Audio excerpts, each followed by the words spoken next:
সন্তান একটা বড় নিয়ামত, নিয়ামত না, এটা বিশাল নিয়ামত।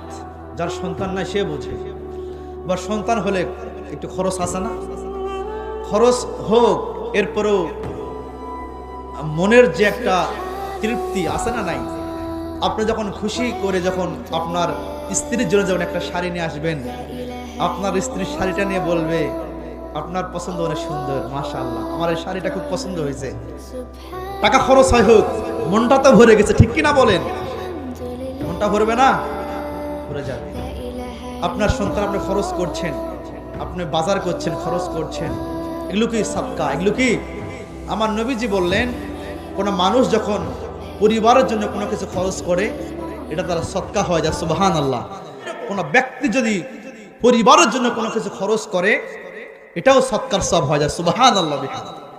এই জন্য বেশি বেশি স্ত্রীদেরকে হাদিয়া দেওয়ার দরকার আছে না নাই? হাদিয়া দেন তো আপনারা? হাদিয়া দিবেন ইনশাআল্লাহ।